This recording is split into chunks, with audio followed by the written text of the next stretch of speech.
خیلی گویم یک سیاحتی پرثواب، یعنی مقصد از اونجا دعوت بود. یک موی سفید 80 ساله بود، هم توی ختنه.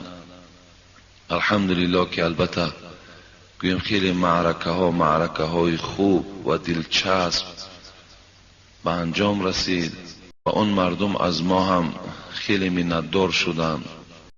السلام علیکم دولای محترم. اگر انسان آرزو و هوس بای شدن داشته باشد یا دعا کند، او را خداوند بای میکند یا نمیکند؟ پیغمبر خدا در حدیث های مبارک میگوید کل شیء بقدر حتی العجز والکیس. همه چیز به تقدیر وابسته است، حتی زیرکی و حتی گویم سادگی آدم هم. بعضی آدم ساده می شود، همون به تقدیر وابسته است. بعضی آدم زیرک می شود، همون هم در تقدیر زیرکی بوده است. حبیب خدا گفتن وقتی شما 4 ماه در شکم مادر هستین، 4 چیز ملائکه ها می نویسند. یکم چیزی که می نویسند ریسک تو را بای می شوی، اگر نکشیده باشد بای نمی شوی. چیزی که در تقدیر، این را به آرزو و به هوس پیدا کردن ممکن. حضرت ابوبکر صدیق گفتن 3 چیز از 3 چیز یافتن ممکن نیست. 3 چیز را از 3 چیز یافتن نمی شود. یکم گفتن جوانی را برنگ و بار. یک آدم 50 و 60 می رود، بعد دیگر ریشه پس می تراشد و موی سر سیاه می کند و بعد کستون و بروکای بهترین همون توفلی های قیمت هم می پوشد. 1000 که کند جسم تو را پیر است. تو ظاهرت اگر چنده که نوام باشد، تو را داخلت کهنه است. رهگردی تو را نشان میده تو پیر هستی. حضرت گفتن با رنگ و بار آدم جوان نمی شود. هر جوانی که از این جوانی را خدا خودش بی رنگ و بار زینت دادگی هست. برای همین 3 چیز را از 3 چیز یافتن نمی شود. دویمش چی است؟ گفتن تن صحت را به دارو پیدا کردن نمی شود. یک بار سلامتی را از دست بده، 10 اگر کورس نیچینی بگیر دیگر فایدت نمی کند. یک دم یک نابود می شود، لیکن باز اون جا در من باقی ماندگی هست. اون چیزی که خداوند اون بهترین سلامتی را که در اول داده بود وقتی که از دست رفت دیگر وای برقرار به دارو نمی شود. گفت سوم گفتن بایی حضرت ابوبکر به هوس و به گویم خواهش پیدا نمی شود. یک آدم بایی میبینی همه شرایطاش بهترین و بعد هوس خوری که ای بایی را ببین چی گونه است. گفته اگر 1000 هوس که خوری تا در تقدیرت الله بایی را نکشیده باشد بای نمی شوی. برای همین اولا دادر عزیز گویم اگر مقصد من خواهی بایی را طلبم نکن. انشاءالله همین خداوند به تو آنقدر مال دهد که تو همین طلبنده نباشی، در بدر نباشی، خار و زار نباشی. همونش انشاءالله برای تو بردباری میارد، همونش کفایت کننده است. همین آدمای بایی که میبینین بهترین لباس و بهترین ماشین و بهترین خانه دارن، فکر میکنین که یگان پرابلم ندارن. اونا خیلی گویم باز خیلی سرگردانی هاشون زیاد است. برای همین میلش ما هیچ وقت مثال بایی را گویم طرفدار نیستیم، نه، بلکه این خداوند دادی خداوند است. یک کس بای میکند، یک کس کم بغل میکند که خوش به حال همون بایی که از همون دولت و سهولتش دیگرها را برخوردار میکند، خوش به حالش. بسیار نیک است همون بای هایی که اگر در کدام محله که بای زندگی داشته باشد و همون محله از حساب آب و نان او برخوردار باشد، خوش به حالش.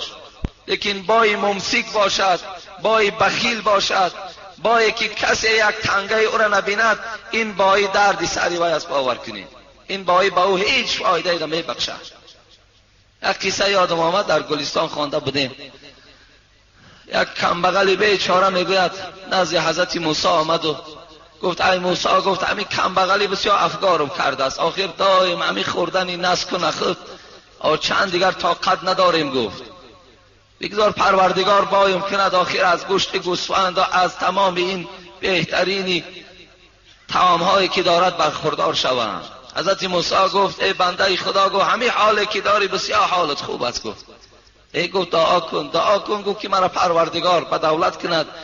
دعای پیغمبرها تیری در نشان رسیدگی هست. حضرت موسی دعا کرد که پروردگار را، گفت همین بنده تا به دولت بگردان. میگوید چنان با دولت شد که دیگر هیچ حد کنار نداشت دولتش. از بین یک 3-4 سال گذشت. این برادر در آخر از ما طلب کرد از دعا کن که دابلا من بای شوم. کسی بود از خیلی از من دعای حضرت موسی را بینو، این حال این مرد ببین چی شده است. برای من دعا میکنم که خدا ترا رزق کفایت کننده دهد. از بین 3 سال گذشت. میگوید حضرت موسی با یک قشلاقی گذر میکند که مردم زیاد جمع شدن. گفتن اینجا چی معرکه هست؟ یک آدم گفت در دار میکشند. در دار میکشند؟ بله. کی است این آدم؟ این آدم یک آدم بیچاره گدا بود. نزد حضرت موسی رفت دعا کردن. اون چه پیغمبرها را نمیشناختند مردم. نزد حضرت موسی رفت. حضرت موسی در حقش دعا کرد، به دولت شد. بعد که دولت سهولت زیاد پیدا کرد، در حال دستی به زنا زد. عرق نوشی کرد و زنا کرد. در بالای زناش دستگیریش کردن. امروز حکمی به دارش دادن. آی بایی هر کس هم نمی پروره. خداوند میداند که کی را بای کند، کی را کم بغل کند. همه جسم ما را میداند که تا چه اندازه ما تاباوریم. آیا همین جسم ما تاباوری بایی دارد یا ندارد؟ و الله میداند اینه. بعدن حضرت موسی بسیار غمگین شد. نگاه کرد که این مرد را که دعا داده بود برداشتن و در گردنش بنده و در دار کشیدنش. غمگین شد. میگه حضرت سعدی میگه که یک ندای آمد به گوش حضرت موسی که با یک طریق نظم که از جانب پروردگار که آن کس که توانگرت نمیگرداند اون مصلحت تو از تو بهتر داند. ای حضرت موسی، پروردگار از تو در دیده بهتر میداند که کی را بای کند، کی را کم بغل سازد. الله این نقصتر میداند. در دوام گفت گربه مسکین اگر پر داشتی، تخم گنجشک از زمین برداشتی. این گربه را گفت پروردگار گفت ای موسی نگاه نمیکنی، چرا پرش نمیتیم؟ این پر ندارد، با بازم بی پریه که هستی دارد. در زمین گویم که گنجشک از داشته میگیرد. وقتی اگر این را ما پر میدادیم در آسمان دیگر پرنده نمیمان.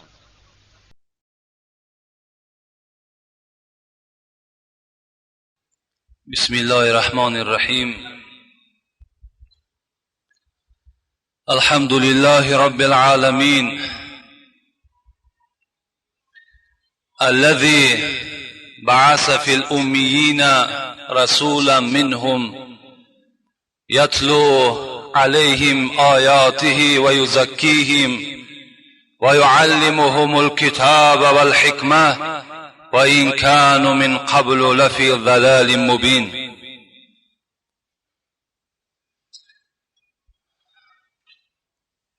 والصلاة والسلام على من بعثه رحمة للعالمين وعلى آله وأصحابه التابعين إلى يوم الدين. السلام عليكم ورحمة الله وبركاته.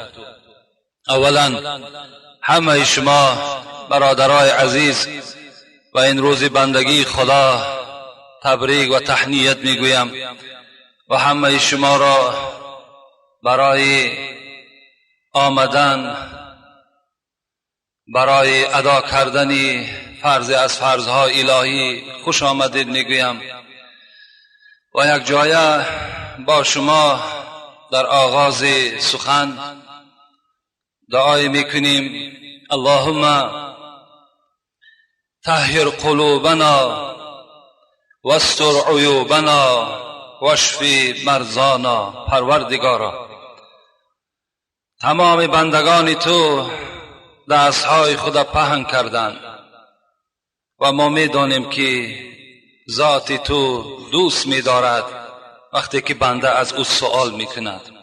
پروردگارا دلهای ما را از جمیع حسد، از جمیع کینه، از جمیع بخل و بدبینی خدایا طاهر بگردان.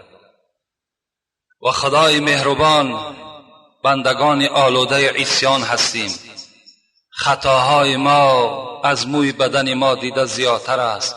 خدای مهربان خطاهای های ما را در دنیا و در آخرت پرده پوش بگردان. و پروردگارا در دهنده هم خودت هستی، شفا دهنده هم خودت هستی. خدایا بندگانی که از جانب این بندگانت بیمار هستند خدایا شفای کامل و شفای عاجل نصیب و روزشان بگردان. وقضی دیوننا خدایا بندگانی که امروز قرضدار هستند خدای مهربان قرضهای آنها را کنده بگردان.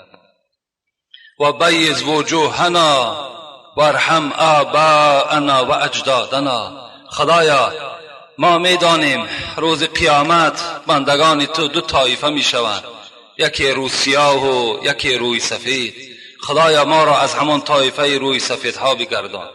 و خدای مهربان گذشتگانی که از این جمعیت ما گذشتند همگی را رحمت و مغفرت بگردان.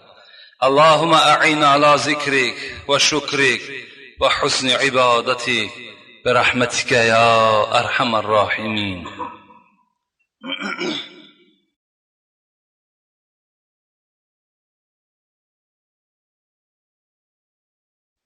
جمعه پیشین موعظه‌ای که با شما انجام دادیم این در باب نشانه های قیامت بود که الحمدلله که ما و شما آگاه شدیم پیش از آنی که این روز دهشت، این روز وحشت و بالای ما و شما می آید و خود نشانه های داشت که ما از نشانه های او آگاه شدیم.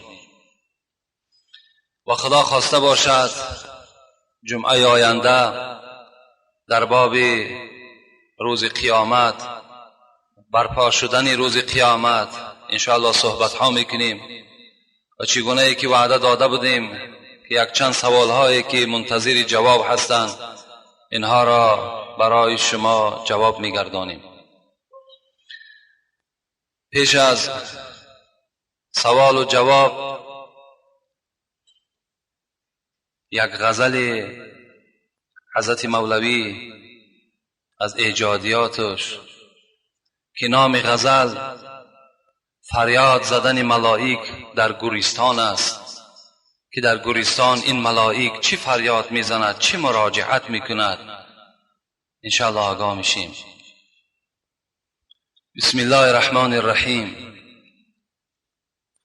بدیدم در تواریخ‌های اخبار، بدیدم در تواریخ‌های اخبار چنین فرمود دانایانی هوشیار. به هر روز به وقتی بامدادی به گورستان ملک سازد منادی. حضرت گفتند من از خیلی آدم‌های دانا برای شما روایت می‌آورم و از خیلی تاریخ‌هایی که گذشتگان ما داشتند از اون تاریخ‌ها برای شما یک روایت میکنم و روایت این است که هر روز وقتی که بامداد می شود صبح دنیا را فرا می گیرد ملائکه از ملائکه های خداوند بالای گورستان های مسلمان ها می ایستند و صدای می دهند. چی صدا می دهند؟ می گویند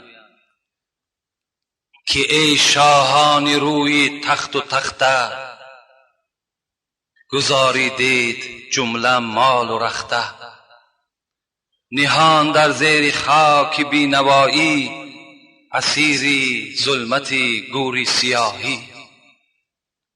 از پادشاها سر میکند. گورستان البته مکانی هست که پادشاه هم خوابیدگی است وزیرم خوابیدگی است. آدم فقیر